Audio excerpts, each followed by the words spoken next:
صلوا على محمد وآل محمد.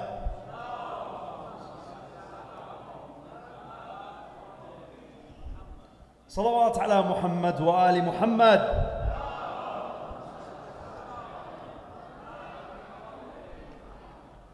أعوذ بالله من الشيطان الرجيم. بسم الله الرحمن الرحيم.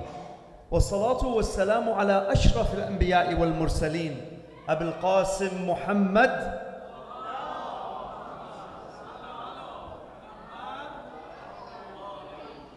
وعلى آل بيته الطيبين الطاهرين. بسم الله الرحمن الرحيم. قل رب اشرح لي صدري ويسر لي أمري واحلل عقدة من لساني يفقه قولي. ربي أن الحق حقا فاتبعه والباطل باطلا فاجتنبه ولا تجعلهما متشابها عليه فأتبع هواي بغير علم. This is so beautiful when you start to understand Ahl al-Bayt alayhim as-salam. And when we say As-salamu ala al-Husayn wa ala Ali ibn al-Husayn wa ala awlad al-Husayn wa ala ashab al-Husayn. And brothers and sisters, Assalamu alaykum wa rahmatullahi wa barakatuh.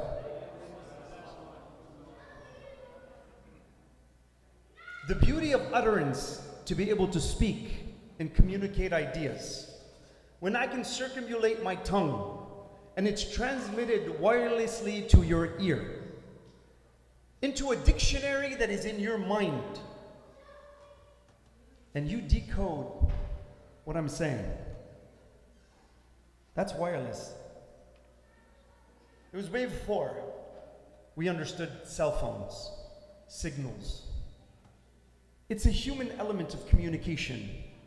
But how does a message transcend time? When Imam Hussein alayhi salam signs history, and for you and me, he's also signing your heart. And he's putting that imprint, and he's saying, come to me, I am the path. Come and join me in these nights. Understand my life. That if you love Hussein, you live like Hussein. That's not easy to do. When the world is calling you, it's not easy to do. And as we said yesterday, as my brother Abbas helped me, I appreciate your help. You're the only one that stood for me. Okay? I asked and you stood. So you stood next to me. And I appreciate that. And I'm going to call on you today again, brother Abbas, because I need your help. You okay with that? All right, very good. So when we stand together and as we rose, there's something that happens in the heart. And when it grabs that emotion, and that emotion starts to talk to you, and it starts to let you know who you are. You start to have a voice from the inside that utters. And when you utter, and it's connected to emotion, something starts to vibrate when it's transmitted wirelessly to someone else's mind. That Imam Ali alayhi salam, he says, "Man intalaqa min al-qalb, waqa'a fil qalb." Whatever comes out of the heart will enter the heart. And he says, "Man talaqa wa man talaqa min al-lisan, waqafa 'inda al-udhunan." And whatever comes out of the tongue, there's no emotion or sincerity connected to it. It will stop at the other person's ears. It will not enter. Why? In that moment, we have to understand that before we speak, you have to remember. And remember who? What is your heart connected to? Your ideas, how are they connected to emotions? And what resides between you and your heart? So yesterday we mentioned, وَاعْلَمُوا أَنَّ اللَّهَ يَحُولُ بَيْنَ الْمَرْءِ وَقَلْبِهِ. Allah intervenes between you and your heart. And we said yesterday, where's that space? How does Allah intervene? When you're driving and you're heading towards a red light and your mind is drifting. If you are God conscious, Allah in that moment allows you to just take the foot off the gas just for a second, and you just slow down enough for your mind to grab that attention, and you look up and you see the red light. That's the intervention of Allah. But it's so subtle, the frequency is so low to catch it, that you have to be aware. That awareness is so important for us to understand when Allah is talking to you and He's talking to me. وَاعْلَمُوا أَنَّ اللَّهَ يَحُولُ بَيْنَ الْمَرْءِ وَقَلْبِهِ. But there's another side to this. Bismillah ar-Rahman ar-Rahim. قُلْ أَعُوذُ بِرَبِّ النَّاسِ مَلِكِ النَّاسِ إِلَهِ النَّاسِ مِنْ شَرِّ الْوَسْوَاسِ الْخَنَّاسِ الَّذِي يُوَسْوِسُ فِي صُدُورِ النَّاسِ. There's another energy that you and I can possess. Like you have a godly energy and a godly understanding, there's godly emotions that begin to intervene into your heart. There's a satanic element that also can intervene into your heart. So, Brother Abbas, I need your help. Will you help me? You sure? If I ask you to volunteer, are you going to help me? You sure? Should I pick on somebody else? Brother Muhammad's not here today. So make sure. Oh, there he is. I was going to talk about you. We're going to do example about ghiba. I was hoping you weren't going to be here, but it's okay. You are here. That's great.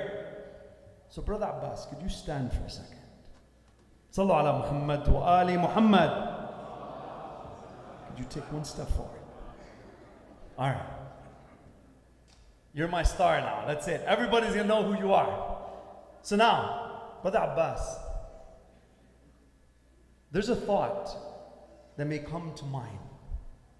And that thought, should I lie? Should I not lie? Should I do ghiba? Should I not do ghiba? Should I cheat this person? Should I not cheat this person? I'm going to play both sides, the right, and I'm going to play the left. And we're going to choose.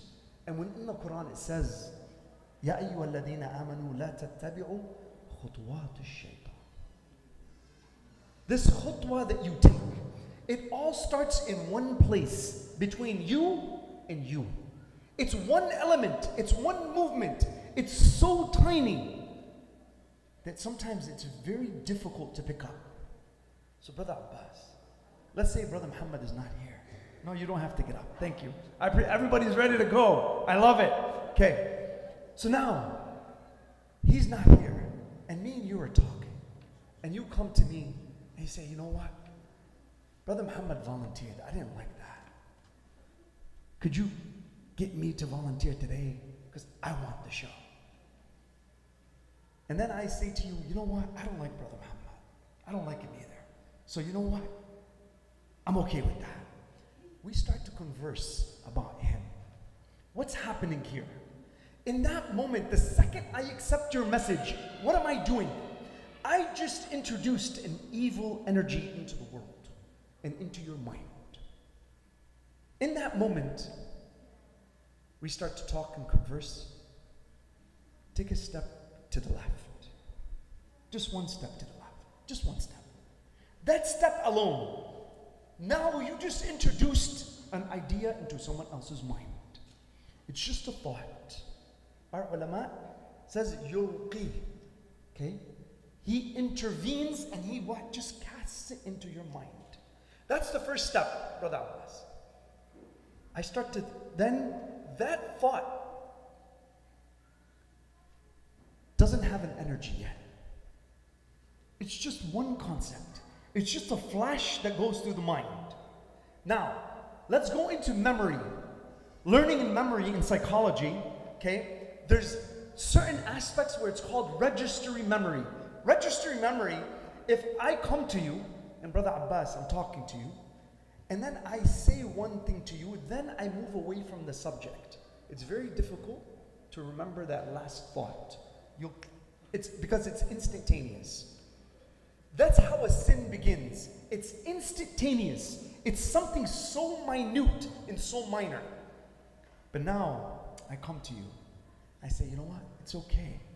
It's only one time. Take another step to the left. Now you're moving closer. Where's his principle? Brother Muhammad, can I get you to help? Can I get you to help? Could you stand? Okay, could you sit? Could you stand 2 steps away from him? Just for a second. Just 2 steps away. That's right there. No, move back. Move back a little bit. Okay, back a little bit more. Okay, right there. That's where Abbas was standing before. But he's slowly moving away. From where? His own principle. He's slowly moving away from the idea. And now I come to you again. Now the 3rd step is this. Al-waswas is a sense of takrir. Meaning it starts to, I have to give the idea attention. Now my mind is giving the idea attention.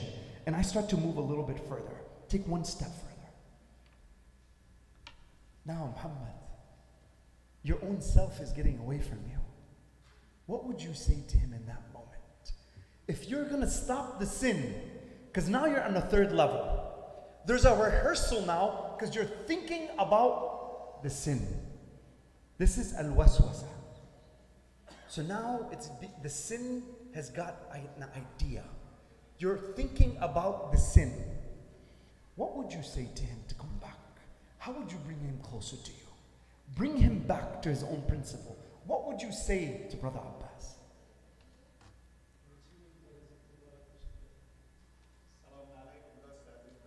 Salamun alaykum. Beautiful. Excellent. Give me something stronger, something better. You can translate if you need to.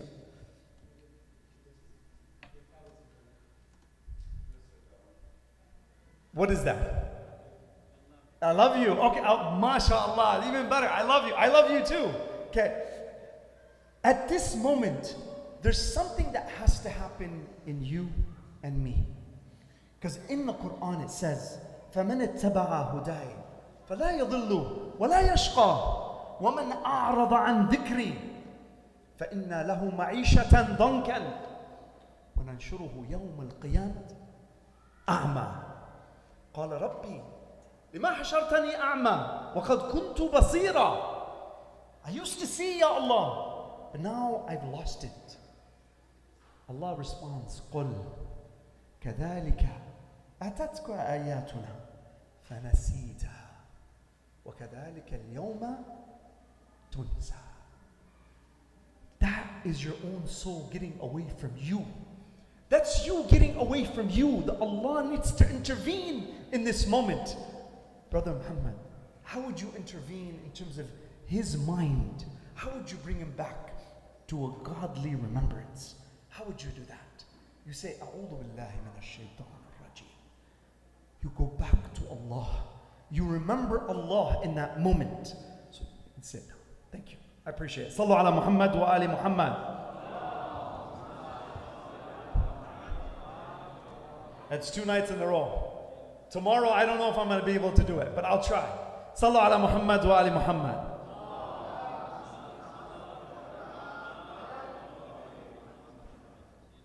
So now, in these moments, when the conversation is being had in the mind, and the shaitan yulqi, it's just a thought, it's a flashing thought. In that moment, when you give it attention, it becomes waswasa. Now, the second level is tafakkur. You start to think about it. The 3rd is you start to now rehearse it. It's actually in the mind, you're giving it energy. The 4th level is extremely important, but I want to deviate here just for a second. In the Quran it says, إِنَّ الَّذِينَ اتَّقُوا إِذَا مَسَّهُمْ طَائِفٌ مِّنَ الشَّيْطَانِ تَذَكَّرُوا فَإِذَا هُمْ مُبْصِرُونَ. In that moment, when Brother Abbas, in that moment, he says, "O you who believe, O you who are God conscious, if a satanic impulse comes to you, that impulse, these people who have God consciousness, they remember.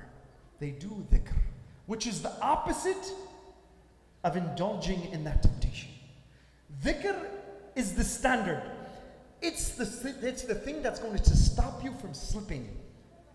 The second you remember and you say, A'udhu billahi minash shaitan rajim, in that moment, you've got something. Now you're stopping yourself. But it has to do with that dhikr. Now, let's continue further. If you don't remember, the next thing, that imagination will take over.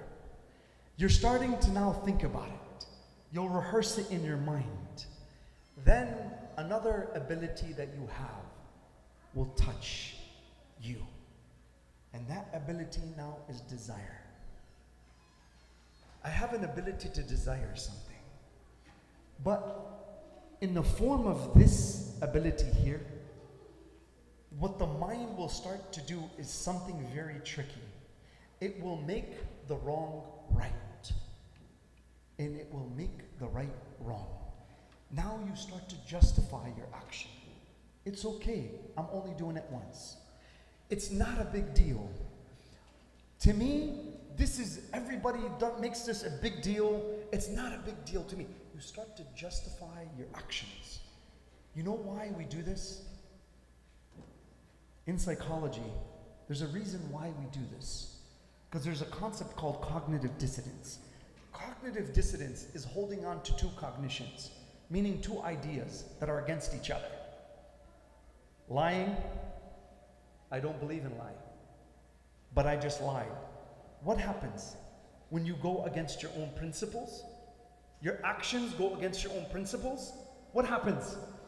There's a feeling of guilt that is generated. Now, what do I do with that guilt? Do I live with it? Should I live with it? No, I'm not going to do that. So what do I have to do? I have to justify. In that moment, the second you begin to justify, now you're entertaining sin. The sin, the evil energy started with a thought. You started to think about it. You began to rehearse the evil. Now it's touched your heart. There's an evil energy that now is existing in your heart. It's actually there. It's in your heart. Now you have not made it an action yet. You haven't. It still has not passed certain levels. In that moment, you still have hope. But it's still inside of you. But when it touches the heart, and now the imagination starts to do something even further, the shaitan now starts yuzayyin lahum a'malahum. He starts to beautify the actual wrong. That is very difficult to come back from. It's very difficult. And in psychology, and our imams, alayhim salam, they say at the first step is your strongest ability to say no. To stop yourself. That is the strongest point that you have. The second you begin to move, وَلَا تَتَّبِعُوا خُطُوَاتِ الشَّيْطَانِ, for surely it's much more difficult because you're going from control to no control. That is what happens with us as we move towards the sin. Now, I'm going to give you after this 5 steps that we can recover and come back.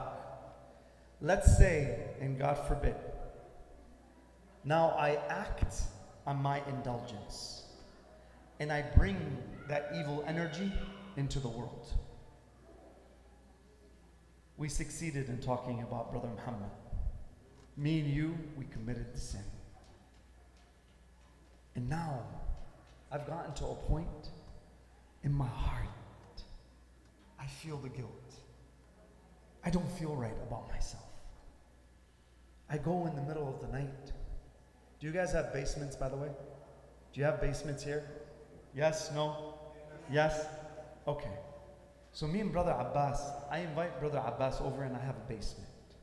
And it's 2 o'clock in the morning.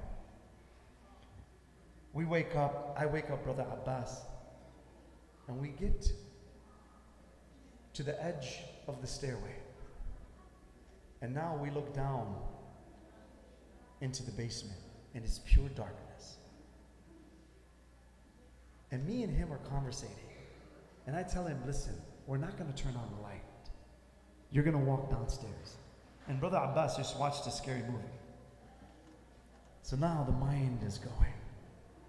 The imagination is playing with you. But it's scary. And then Brother Abbas begins to think about the grave. But we can't even enter a dark basement. We can't. But think about the grave when you're about to do something like that.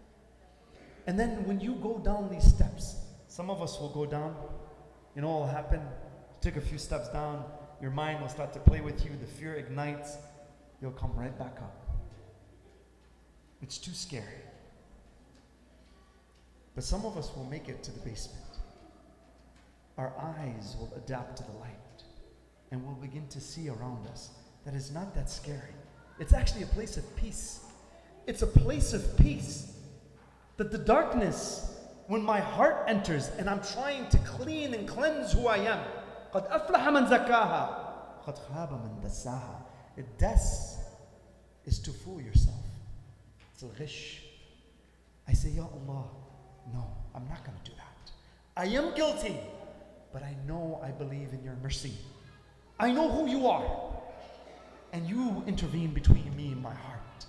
And your mercy is greater than my guilt. You are you and I am me. You are strong and I am weak. Help me. I can't get my heart to feel certain things towards you. Help me. Push that into my heart. I don't know how to pray properly. I've never been taught. When there is a dua, I don't know how to connect. Show me, Ya Allah. Allow me to feel those emotions that connect to the thoughts. And allow me to feel your oneness. Allow me to feel that dhikr that enlightens my heart. That Imam Ali alayhi salam says, Inna Allah subhanahu ja'ala dhikr jila'an lil qulub. Allah has made His remembrance an enlightenment for the heart. It opens your heart. Then he says something so beautiful. He says he hears past his deafness. When the entrance of light enters the heart, Imam Ali alayhi salam says, the person begins to hear past his deafness, see past his blindness, and his heart will obey. Her heart will obey. Then Allah will be between his wit. This is Imam Ali alayhi salam. When you allow Allah, which He's always there, you remove that heedlessness, you remove the cast of sin, and what happens? You introduce that light again back into your heart. Now, let me give you another concept. Before that, Sallu ala Muhammad wa ali Muhammad.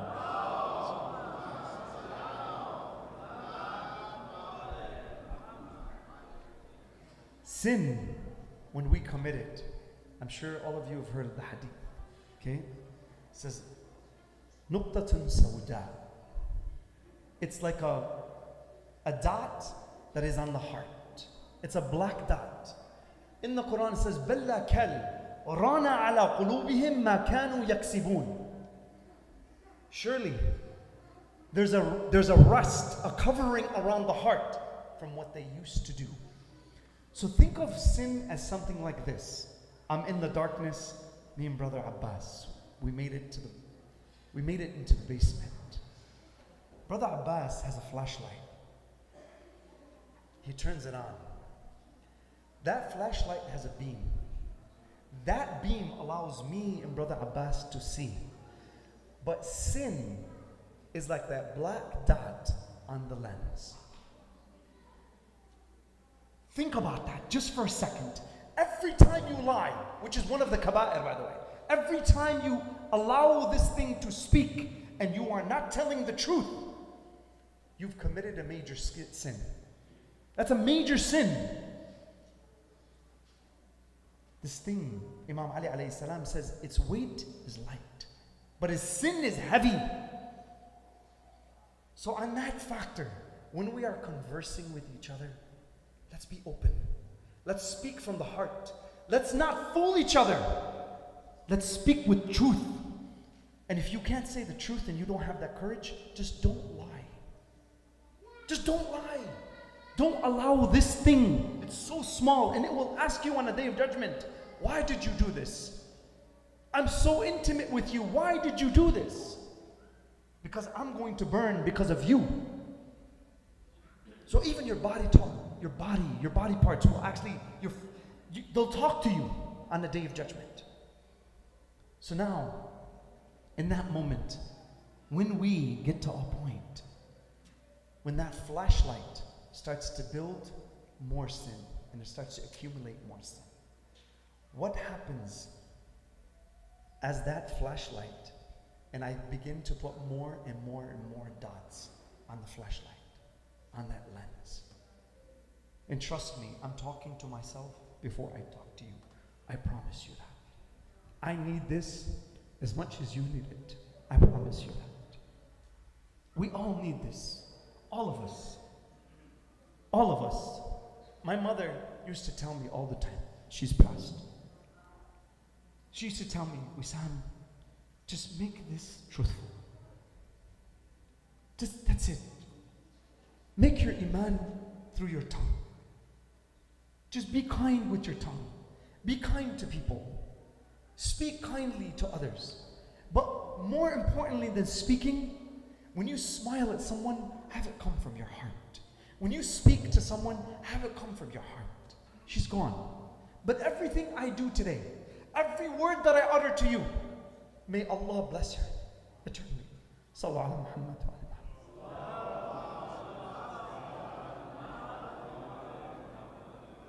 I remember when she used to take me to the Hassaniyah. I was very young. She used to take me, and I wouldn't understand. I wouldn't understand what I was doing.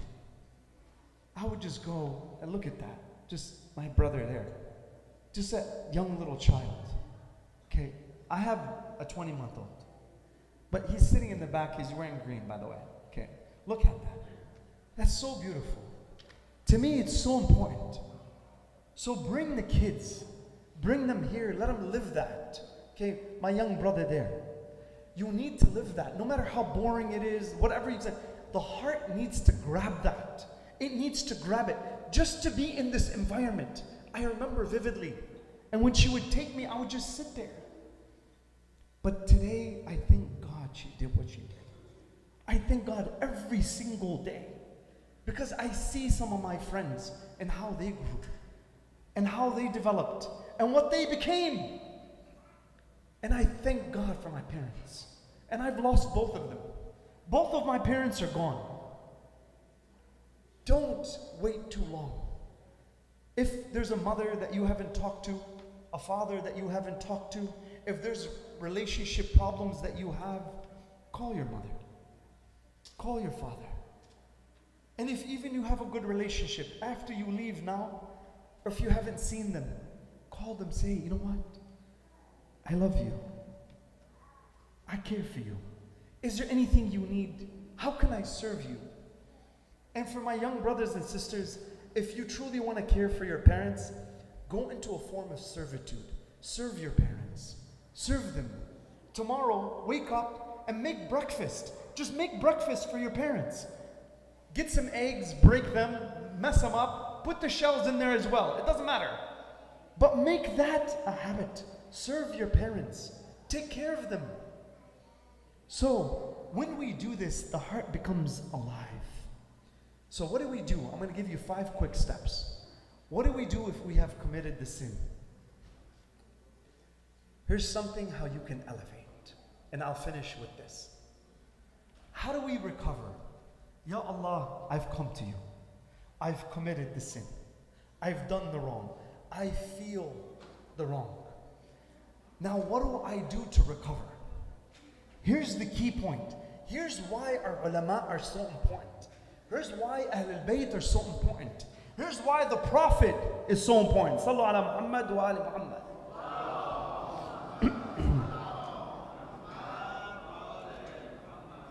In that moment, there's something our ulama say. The first stage is al-muraqabah. It's just to have awareness. And it's awareness training. There's something actually in corporate. I come from the corporate world. This is actually something we do. It's awareness training. And for leadership, you need, like literally, you need self-awareness, social awareness, situational awareness, vision awareness, and moral and ethical awareness. This is studied. My background is organizational psychology, organizational leadership in concentration, strategic planning, and decision making. I see this stuff all the time. When these kinds of things happen, you start to see the development. You start to see it. So in that moment, awareness training is the first thing. So when you commit to sin, you have to see it. The next time, you have to see it.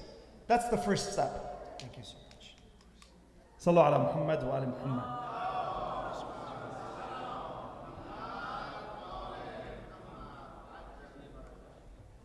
I forgot my water over there, so let's give him a loud salawat ala Muhammad wa ali Muhammad.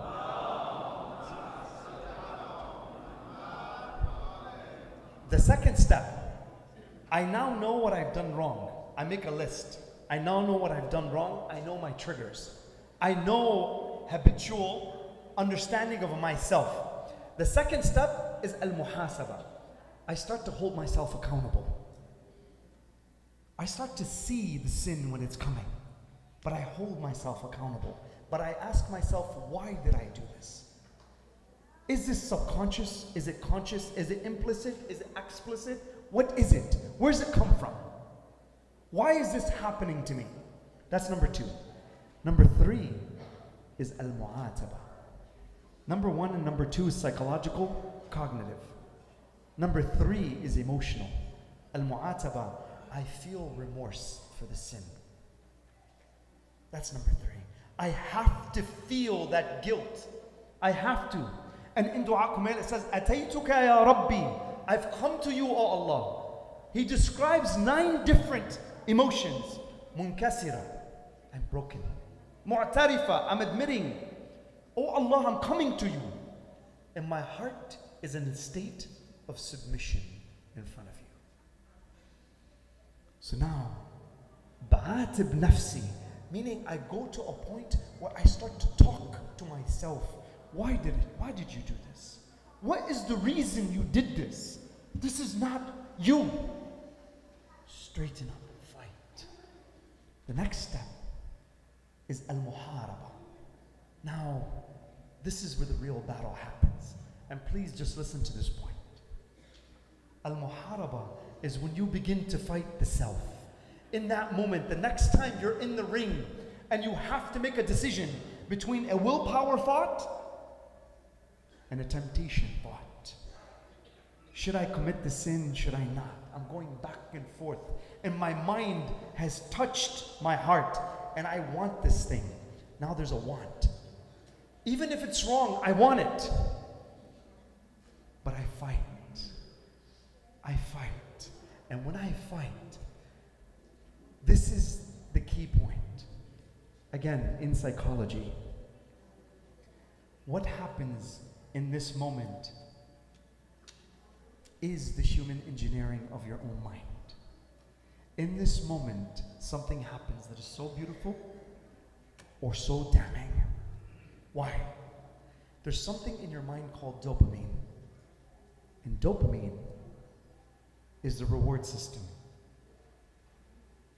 The second you move towards the temptation or the will to resist, whichever thought you allow to win is going to get the dopamine. Dopamine fires the neural circuit in your brain. When it fires, now you're moving towards the sin because now there's a reward. You've tasted the pleasure of the sin. On the other side is the will. It's the power to resist. Our ulama say, al-ladda fi tark al-ladda. That I feel the ability to resist, but there's also a pleasure. Faith has a taste. Just like food has a taste, faith has a taste. And when you taste that, and you remember the Prophet sallallahu alaihi wasallam, you remember Imam Ali alayhi salam, and you see Imam Hussein in front of you, you begin to push the heart to where you want it to go, not where it wants to go. And you begin to come alive. And when you become alive, you start to see Karbala. In every single moment in your life, then nothing shakes you.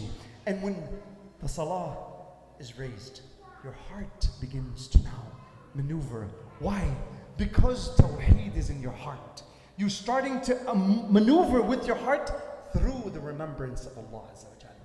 When you can do that, you get to the last stage, which is al-muwadaba. Al-muwadaba is now you fought the fight. The sin came to you and you resisted and you said no. And when you said no, now you have to habituate the strength, meaning you have to play it over and over and over again till you habituate that strength. When you do that, what happens in your mind is something so beautiful.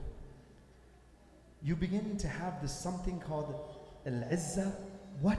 But it's an ability to resist. You have this push, this ability to say no. And when you can say no in that moment, here's what happens in your heart. Allah Azza wa Jal says, وَمَنْ يُرِدْ اللَّهُ أَنْ يَشْرَحْ صَدْرَهُ لِلْإِسْلَامِ. Allah begins to expand the heart. It starts to open. And when that starts to open, now there's something that illuminates from you towards others. And when you speak, something travels with your words. There's a sincerity of tawheed in your words. And when it travels, and I promise you, when it hits that other person's ears, this is what happens. This is the last thought, so take it with you. Before you speak to anybody, have it touch the sincerity of Allah. Say to yourself, Ya Allah, this is with you. I'm doing this for you. I'm not trying to gain anything from the outside world. I'm doing this for you. When you speak, and it plunges into the other person's heart, there's something different. Why? Because you're speaking through tawheed. And the second you do that, when it touches the other person, they will feel your energy. And that's the difference. That's why Ahlul Bayt alayhim salam are so important. It's to teach us these concepts, evaluate through these levels of thinking, and let's push our youth. Now look at this. There's a lot more youth tonight. Tomorrow I ask you one more thing. Tomorrow with all the youth, let's see how much we can get in here further and further. Not because of the masjid, please, not because of anybody. It's because what is in the spirit in the masjid. That is the key. And if you are from the youth, you are watching online, you are the strength, you are the power, you are the future. So when my mother used to take me to the Hussaniyah, she never thought I was going to do this. You may be next. You should stand up here. Who's next to come up here? Who's next to lead? One of you has to do it. So let's back our youth. Let's push them into positions of strength. And if you have a message, come up here and say it. And follow in the path of Imam Hussein alayhi salam. Sallu ala Muhammad wa ali Muhammad.